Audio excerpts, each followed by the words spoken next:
Hey everyone, welcome back to Spice Bangla.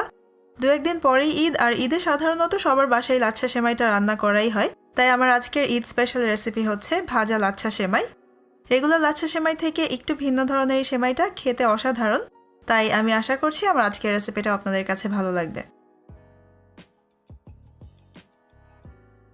সেমাই রান্নার জন্য এখন চুলায় প্রথমে আমি একটা হাঁড়ি বসিয়ে নিয়েছি মিডিয়াম আঁচে। এর মধ্যে এখন আমি 2 টেবিল চামচ ঘি নিয়ে নিব। এরপর এর মধ্যে আমি নিয়ে নিব বাদাম কুচি। আমি এখানে কিছু পেস্তা বাদাম আর কাঠবাদাম এরকম ভাবে কুচি করে নিয়েছি। দুটো মিলে এখানে প্রায় হাফ কাপের মতো আছে। এখন এটা এখানে নিয়ে নিলাম। আর আমি নিয়ে নিব কিছু কিশমিশ, এখানে প্রায় 2 টেবিল চামচের মতো কিশমিশ নিয়েছি। এখন এগুলোকে প্রায় 1.5 থেকে 2 মিনিটের জন্য আমি ঘিয়ের মধ্যে একটু ভেজে নিব।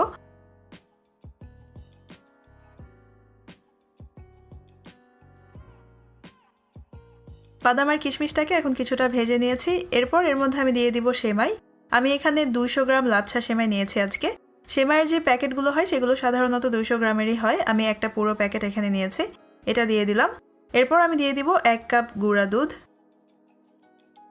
আর দিয়ে দিচ্ছি হাফ কাপ চিনি। এখন এই সব কিছুকে একসাথে খুব ভালোভাবে মিশিয়ে নিব আর এগুলোকে আমি প্রায় 8 থেকে 10 মিনিটের জন্য মিডিয়াম আঁচে রেখেই ভেজে নিব, সেমাইটা হালকা গোল্ডেন ব্রাউন হয়ে যাওয়া পর্যন্ত। আর এখন এটাকে অনবরত নাড়তে হবে, তা না হলে এটা পুড়ে যাওয়ার সম্ভাবনা থাকে, অথবা একদিক থেকে বেশি ব্রাউন হয়ে গেলে সেমাইয়ের টেস্টটা নষ্ট হয়ে যাবে। আর প্রয়োজন হলে আপনাদের সুবিধার জন্য আপনারা চুলার আঁচটাকে মিডিয়াম থেকেও কিছুটা কমিয়ে তারপর সেমাইটা ভেজে নিতে পারবেন, তবে সেক্ষেত্রে সময় কিছুটা বেশি লাগবে।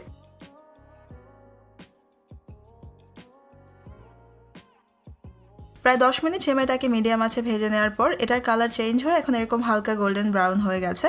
এটা এখন ভাজা হয়ে গেছে, আমি চুলা থেকে নামিয়ে নিচ্ছি। এরপর যে বাটিতে আমি সেমাইটা বসাবো সেই বাটিতে এখন সেমাইটাকে ঢেলে নিচ্ছি।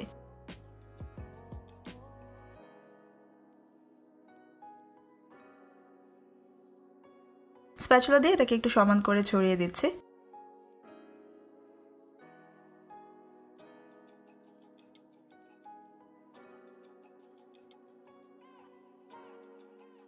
এবারে সেমাইয়ের জন্য আমি দুধটা তৈরি করব। এজন্য চুলায় আবারও একটা প্যান বসিয়ে নিয়েছি আমি হাই হিটে। এর মধ্যে আমি 5 কাপ দুধ দিয়ে দিলাম, অর্থাৎ 1 লিটার আরও 1 কাপ দুধ আমি এখানে দিয়েছি। যতটুকু সেমাই আজকে আমি তৈরি করছি তার জন্য এই দুধের পরিমাণটা একদম ঠিক আছে। এখন হাই হিটেই দুধটাকে আমি জাল করব।